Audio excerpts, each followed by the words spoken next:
How do you act in relationships?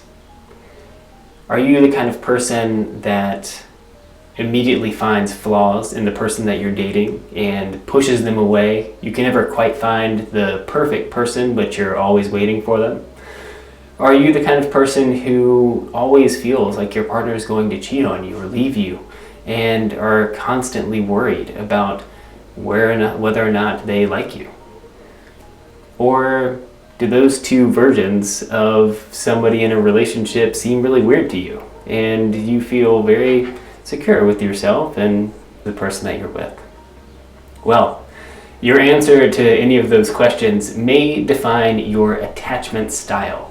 Attachment styles are a method of defining how you attach to other people, and specifically romantic partners later in life. The idea of attachment styles was developed by John Bowlby and Mary Ainsworth over the course of the early 1900s. And attachment styles are really formed in childhood. They are formed when you are a baby and you're looking for a sense of security from your parents. See, babies and all of us naturally attach to an adult figure at the very beginning of our lives. And attachment in general should continue throughout our lives. And that's a very natural thing as a human to do. In fact, when you think of it from an evolutionary standpoint, the people who were able to securely attach to another person were able to have strong bonds that protected them from the wild elements, being mauled by a saber-toothed tiger or killed by a mastodon. So it's very important to have a good attachment style and a strong attachment to another person. But before we get into any of that, what exactly are attachment styles and what do they mean for you in your relationships? So attachment styles can be broken down into 3 different categories: anxious, avoidant, and secure. And we're going to break down each of those different attachment styles, and then I'll break down how exactly you can identify which attachment style is yours and what you should do depending on what attachment style you may have. So let's get into it. Okay, so the first type of attachment style is secure attachment. Secure attachment is what everybody is shooting for. They are comfortable in their intimacy and they are very happy to be in a relationship and they feel secure in that relationship.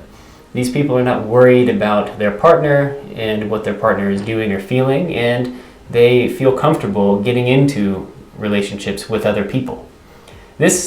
Researchers say that this is about 50% or so of the total population, so there's a high likelihood that you are a securely attached person.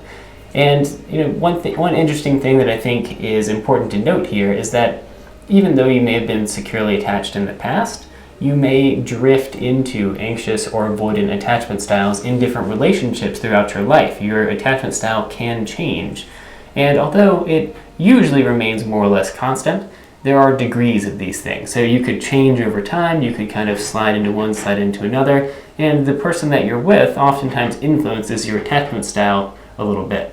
And we'll talk more about that later. That's secure attachment. Let's go into the next one, anxious attachment. Anxious attachment styles are ones where the person feels worried that the other person is going to leave them or that they are unlovable, that they're not able to be loved fully by that other person in their partnership. These people crave intimacy, but they are constantly worried that the relationship that they're in isn't valid, that their other person doesn't love them as much as they love them, and they are worried that the other person may leave them. This is about 20% of the total population.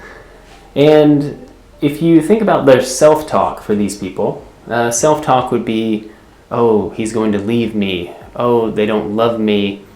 Oh, they're cheating on me. Or I am unlovable. I am not worthy of them, etc.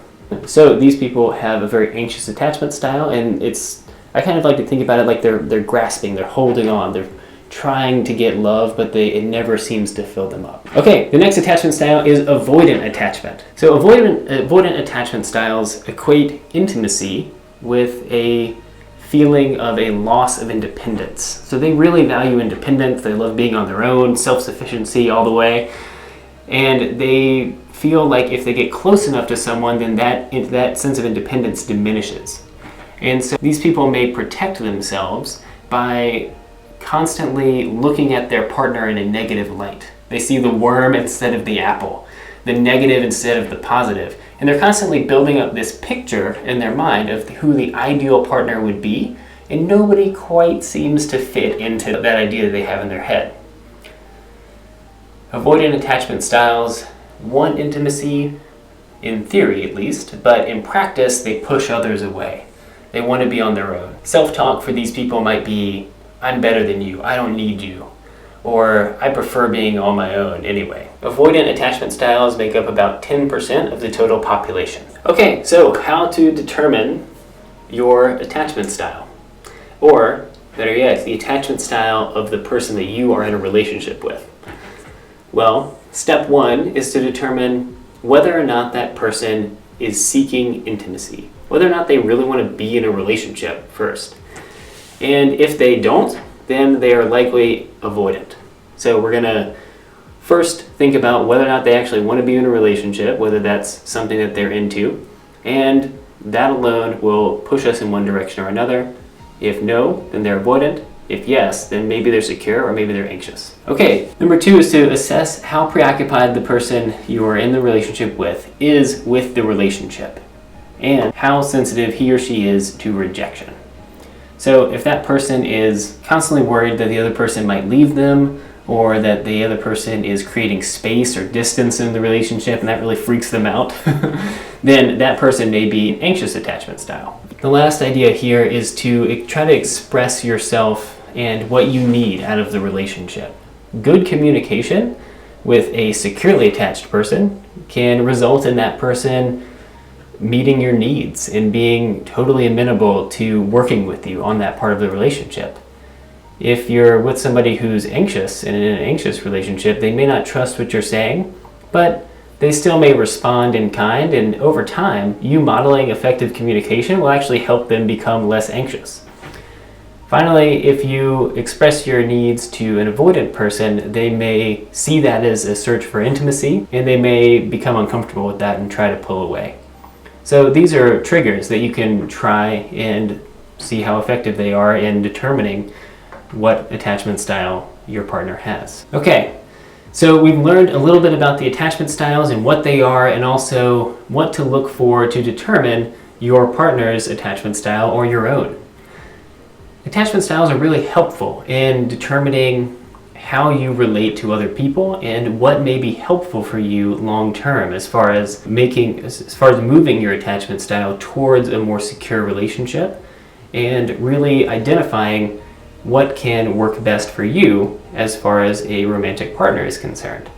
So in my next videos, I'll go into more depth around what kind of the problem behaviors are around each of these different attachment styles and what you can begin to do to move yourself more towards a secure attachment style if you're not already there.